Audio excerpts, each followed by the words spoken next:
Ya, Assalamualaikum warahmatullahi wabarakatuh. Perkenalkan, nama saya Muhammad Aksal Hamam dengan NPM 22060552201. Jadi pada kesempatan kali ini saya akan mereview apa yang saya dapat dalam pelajaran metode numerik pada minggu ketiga. Nah, sebelumnya saya berasal dari metode numerik 02, eh, jurusan Teknik Mesin angkatan 2022. Nah, jadi sebelum masuk ke review untuk minggu ketiga, saya akan kembali mereview tentang Day 5, yang mana terdapat empat, empat cara atau empat um, metode untuk menyelesaikan sebuah masalah. Jadi, yang pertama itu adalah intention atau niat atau tujuan awal. Nah, jadi jangan lupa bahwa intention ini harus selalu dibarengi dengan intention kepada Tuhan atau niat kepada Tuhan. Nah, selanjutnya itu ada um, initial thinking atau pemikiran awal. Jadi di initial thinking ini kita uraikan apa saja komponen-komponen yang ada di dalam masalah tersebut. Nah, habis itu lanjut ke yang ketiga, yaitu adalah i setelah initial thinking, yaitu ada idealization atau idealisasi. Jadi idealization ini setelah kita melakukan penguraian di initial thinking, selanjutnya kita membuat modelisasi dari seluruh uraian-uraian tadi. Dan terakhir ialah kita akan melakukan instruction atau mencari um, apa yang kita butuhkan dari masalah tersebut setelah kita memodelisasikannya. Nah, jadi selanjutnya saya akan membahas mengenai apa yang saya dapat pada minggu ketiga. Nah, jadi pada minggu ketiga itu saya belajar mengenai optimisasi. Nah, jadi apa itu optimisasi? Jadi sebenarnya pada kelas minggu ketiga itu tidak dijelaskan. Kalau menurut saya itu tidak terlalu dijelaskan mengenai optimisasi karena lebih bahas menjelaskan mengenai mekanika fluida, karena kelas saya itu kelas metode numerik 02 itu um, bersamaan dengan kelas mekanika fluida. Jadi mungkin saya menangkapnya itu lebih banyak menjelaskan mengenai mekanika fluida. Nah, tapi di sana Pak Dai juga tetap menjelaskan mengenai metode numerik. Nah, jadi di sini saya akan ambil salah satu contohnya yang saya dapatkan pada kelas gabungan dari metode numerik dan juga kelas mekanika fluida. Nah, jadi kemarin itu Pak Dai memberikan penjelasan mengenai ada sebuah um, ada sebuah pengering padi. Nah, jadi bentuknya seperti ini, melingkar-lingkar seperti ini.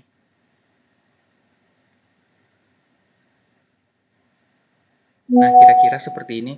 Nah, jadi di sini tuh ada blower, yang mana di sini ada mass flow rate-nya. Nah, jadi di sini tuh kemarin karena digabung dengan mekanika fluida, jadi di sini ada uh, ada udara panas yang mengalir di sini. Lalu di sini ntar ada padi, ntar jadi padinya akan dikeringkan lewat sini.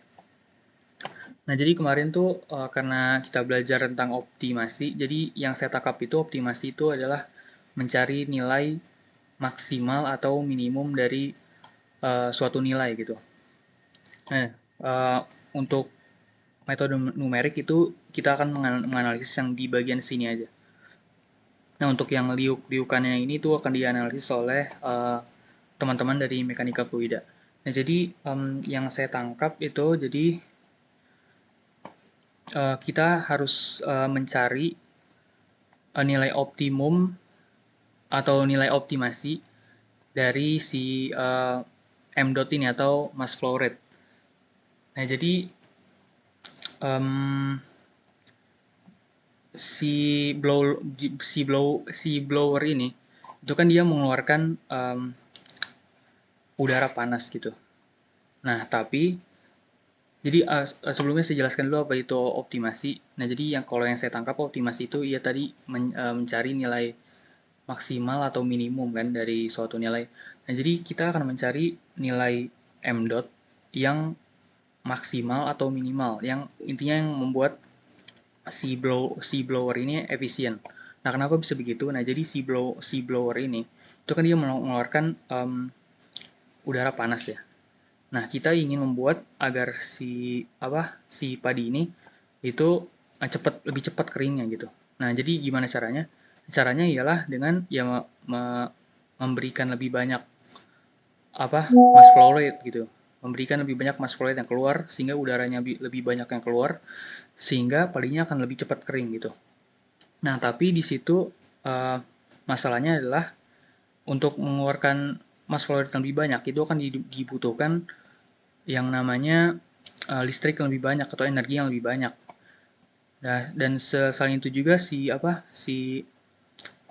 mungkin yang saya tangkap ya, jadi si alatnya ini mungkin bakalan lebih cepat rusak gitu karena panasnya ini akan bertambah banyak gitu. Nah, jadi dengan menggunakan optimasi, kita harus mencari nilai mass flow rate yang maksimal tapi efisien sehingga si listrik yang atau energi yang kita pakai itu dan juga alatnya itu tidak cepat rusak dan listriknya itu atau energi yang dipakai itu bisa seminimal mungkin gitu. Tapi panas yang dikeluarkan itu bisa semaksimal mungkin.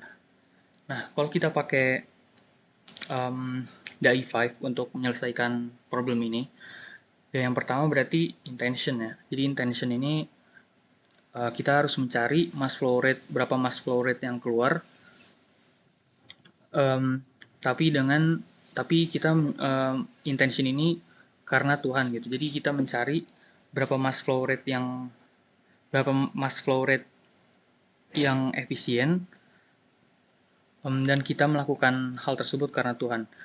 Nah, selanjutnya ialah initial thinking. Nah, initial thinking ini kita mengurai-uraikan di sini ada apa aja gitu. Di sini ada mass flow rate, terus ada raw atau massa jenis dan lain-lainnya sehingga prinsipal yang mungkin digunakan itu bisa menggunakan menggunakan rumus scalar yaitu Q M C kali delta T. Nah, selanjutnya ialah kita akan melakukan yang ketiga yaitu adalah idealisasi atau idealization. Jadi kita memodelkan apa yang kita dapat dari inisial tadi.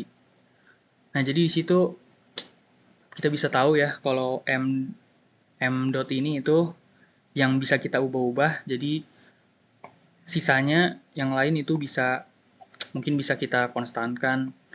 Kayak contohnya di sini ada mungkin material yang dipakai, terus juga ada listriknya juga, yang energi yang harus dikeluarkan. Nah, jadi kita dapat modelkan hal tersebut dengan bantuan tadi initial thinking tadi gitu. Nah, dan terakhir adalah instruction. Ya setelah